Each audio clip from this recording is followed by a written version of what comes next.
आज एक बहुत ही महत्वपूर्ण बैठक बुलाई गई है साथियों, और आगामी आंदोलन की रूपरेखा इस बैठक में तय हो गई है। चाहे जिसके लिए हम लोग को सड़क पर उतरना पड़े, हम लोग सड़क पर उतरने के लिए तैयार हैं साथियों। हमारी मांगे पूरी करो, पूरी करो, पूरी करो। अरे बीटी का आयोजन तुमको करना होगा, करना होगा, करना होगा। अरे शिक्षा विभाग होश में आओ, होश में आओ, होश में आओ। शिक्षा विभाग होश में आओ, होश में आओ, होश में आओ। प्रोफेसर की बहाली के पहले बीटी का आयोजन करना होगा, करना होगा, करना होगा। ये पटना कॉलेज से है, बहुत ही ऐतिहासिक ग्राउंड है, आपको पता होगा। और आज एक बहुत ही महत्वपूर्ण बैठक बुलाई गई है साथियों।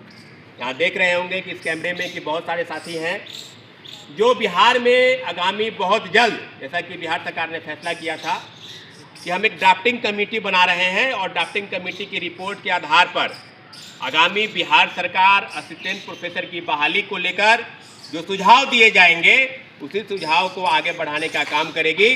तो हम लोगों ने पीछे फरवरी महीने में प्रोटेस्ट किया था और अपनी 2-3 महत्वपूर्ण मांगों को सरकार के समक्ष रखा था। पहला कि जो रेशियो है लिखित परीक्षा और इंटरव्यू का, उसका आधार 175 और 25 अंकों का होना चाहिए, जैसा कि ड्राफ्टिंग कमेटी के रिपोर्ट में भी वही आया है।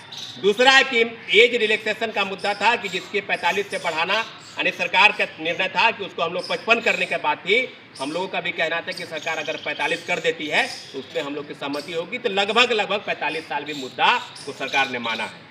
लेकिन अभी तक बीईटी होगा या नहीं होगा, इस मामले पर अभी तक संशय है। तो एपीआई सिस्टम पर भी पहले तरह की कई बहाली हुई है, लेकिन आपको याद होगा कि बीईटी का भी आयोजन हुआ है 1997 में या सन 2002 में। तो आगामी 23-24 वर्षों में अगर बीईटी का आयोजन नहीं हुआ है तो इसकी मांग को लेकर हमारे जितने भी अभ्यर्थी हैं एक बड़े आंदोलन की तरफ, आज जो निर्णय हुआ है उस तरफ हम लोग आगे बढ़ रहे हैं। साथियों का निर्णय हुआ है कि जिस प्रकार से सरकार प्रोफेसर की बहाली करने जा रही है, और लगभग 9500, जिसमें असिस्टेंट प्रोफेसर और कर्मचारी दोनों शामिल है, यानी टीचिंग और नॉन टीचिंग दोनों शामिल है। इस मामले को लेकर हम लोग सरकार के पास जाएंगे और आगामी आंदोलन की रूपरेखा इस बैठक में तय हो गई है। तो जितने भी साथी आप देख रहे होंगे अपने अपने राय हम लोग के समक्ष रखे हैं, और हम लोगों ने सभी चीज़ों को एक सामूहिक रूप से आगे के निर्णय हेतु छोड़ दिया है। निश्चित रूप से आपको बता दें कि कल प्रेस वार्ता होगी, इलेक्ट्रॉनिक मीडिया, प्रिंट मीडिया, तमाम सोशल मीडिया के साथियों को बुलाया जाएगा, और जितनी भी बिहार की समस्या है, पेपर लीक, धांधली सेटिंग, लंबित परीक्षा, बहाली और नौकरी, रोजगार, सभी विषयों पर सरकार के समक्ष अपनी बातों को ले जाने का काम करेंगे।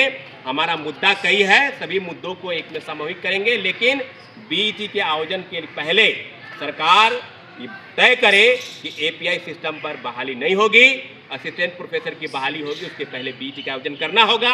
UGC NET, JRF, PhD NET equal to बेट, यानी नेट, जेआरएफ और पीएचडी वाले को इसमें छूट मिलेगी। उम्र सीमा की बात है, कई विषय लंबित हैं, कई विषय इसमें नहीं है, तो सभी चीज़ों की कमी को हम सरकार के पास ले जाने का काम करेंगे।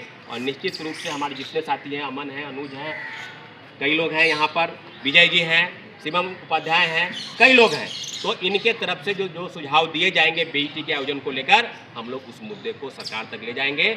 और आज की बैठक अच्छी हुई है, संख्या जो भी रहे, लेकिन निर्णय ये हुआ है कि हम लोग सरकार के फैसले के साथ हैं, लेकिन बीईटी के आयोजन आपको करना होगा, चाहे जिसके लिए हम लोग को सड़क पर उतरना पड़े, हम लोग सड़क पर उतरने के लिए तैयार हैं साथियों।